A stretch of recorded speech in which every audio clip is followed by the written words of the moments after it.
بسم الله الرحمن الرحيم. في هذا المقطع من الفيديو سنشاهد كيف نحدد المعادلة المختصرة لمستقيم. كيف نجد معادلة مختصرة لمستقيم. Comment déterminer l'équation réduite d'une droite. On va prendre un exemple. Déterminer l'équation réduite de la droite AB telle que A de coordonnées moins 3, 1 et B de coordonnées 1, moins 7. Donc on cherche à trouver l'équation réduite de la droite qui passe par A et qui passe par B, les deux points A et B. Cette droite-là n'est pas parallèle à l'axe des ordonnées. Comment on le sait? Parce que le point A et le point B, ils n'ont pas le même abscisse. Moins 3 et 1. Ce sont deux abscisses différents. Alors la droite AB n'est pas parallèle à l'axe des ordonnées. Donc, elle admet une équation réduite. لأن هذا المستقيم AB ليس موازيا لمحور الأراتيب. كيف عرفنا؟ لأن النقطتين AB ليس لهما نفس الأفصول. الأفصول ناقص 3 ليس هو الأفصول 1. المستقيم AB إذن غير موازي لمحور الأراتيب. هذا يعني أن له معادلة مختصرة تكتب على شكل Y égale mx plus b. إذن كل مستقيم غير موازي لمحور الأراتيب له معادلة مختصرة تكتب على هذا الشكل y تساوي mx زائد b. وعندما نريد أن نحدد المعادلة المختصرة للمستقيم، هذا يعني أن يجب أن نبحث عن قيمة m المعامل الموجه le coefficient directeur، ويجب أن نبحث عن قيمة b الذي يسمى الأرتب عند الأصل l'ordonnée à l'origine. Donc لكي نجيب على السؤال حدد المعادلة المختصرة للمستقيم، هذا يعني أوجد قيمة m وأوجد قيمة b. أولا on va calculer d'abord m le coefficient directeur. نبدأ دائما بحساب المعامل الموجه le coefficient directeur. هناك طريقة لحساب المعامل الموجه للمستقيم، وهي كالتالي: m تساوي YB ناقص YA على XB ناقص XA. أرتوب B ناقص أرتوب A على أفصول B ناقص أفصول A. فرق الأرتوبين على فرق الأفصولين. فرق أرتوبين النقطتين. بالنسبة للترتيب ديال النقط، الترتيب لا يهم. ممكن أن نبدأ بالنقطة B، يمكن أن نبدأ بالنقطة A، لكن يجب الاحترام الترتيب الذي اخترناه في البسط يجب أن يكون مماثلا للاختيار الموجود في المقام. يعني إلا سبقنا النقطة B في البسط خصنا نسبقها في المقام أيضا، ونفس الشيء بالنسبة ل A. Donc le coefficient directeur se calcule de cette façon-là: m égale YB moins YA sur XB moins XA. L'ordonnée de B moins l'ordonnée de A sur l'abscisse de B moins l'abscisse de A. Application numérique.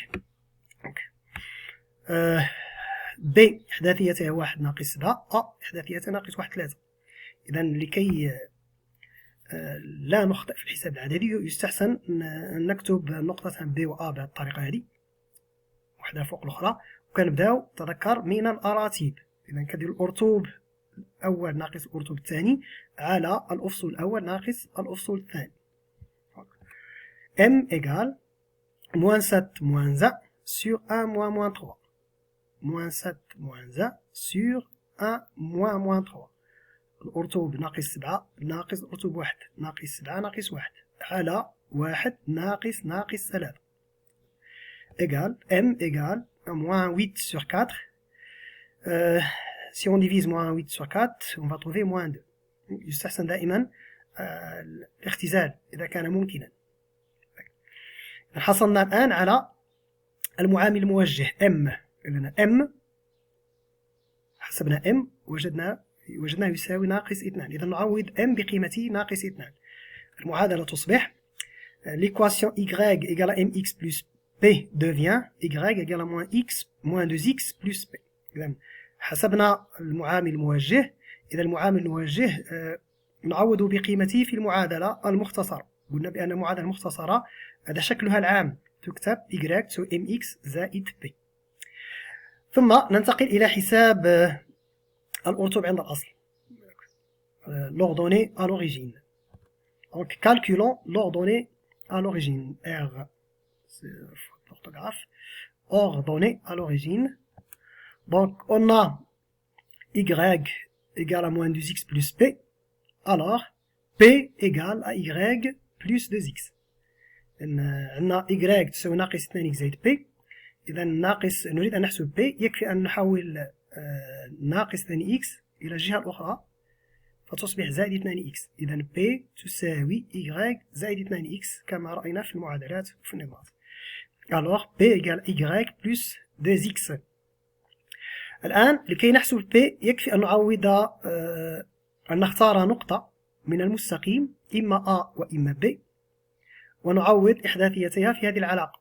تذكر y هو الأرطوب، أرطوب النقطة، و x هو أفصولها. مثلا سنختار نقطة a.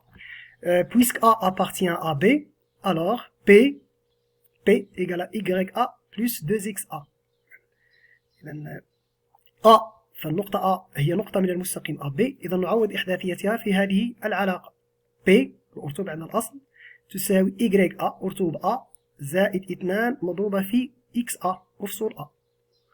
ثم تطبيق عددي، دونك P إيجال أرطوب A اللي هو 1 زائد 2 مضروبة في XA اللي هو ناقص 3. ثم نحل المعادلة من الدرجة الأولى بمجهول 1.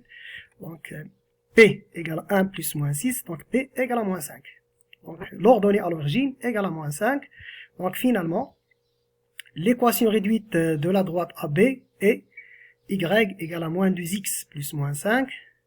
En simplifiant, y égale à moins 2x moins 5. العلاقة الأخيرة هي المعادلة المختصرة للمستقيم AB الذي يمر من A ومن B. للتأكد أن هذه المعادلة صحيحة يكفي أن نتحقق من أن إحداثيتي A تحققان هذه المعادلة وأيضا إحداثيتي B.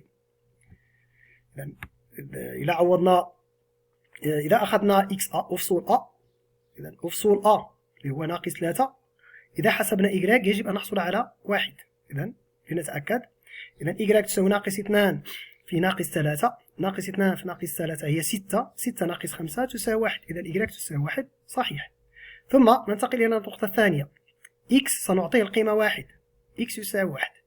إذا حسبنا Y يجب أن نحصل على ناقص 7. إذا نجرب، Y تساوي ناقص 2 في 1، ناقص 2 في 1 هي ناقص 2، ناقص 2 ناقص 5 تساوي ناقص 7 صحيح. وبالتالي فإن المعادلة Y تساوي ناقص 2x ناقص 5 هي فعلا المعادلة المختصرة للمستقيم AB. Donc l'équation réduite de la droite AB c'est Y égale à moins 2x moins 5. Moins 2 c'est le coefficient directeur et moins 5 c'est l'ordonnée à l'origine. Assalamu alaikum wa rahmatullah.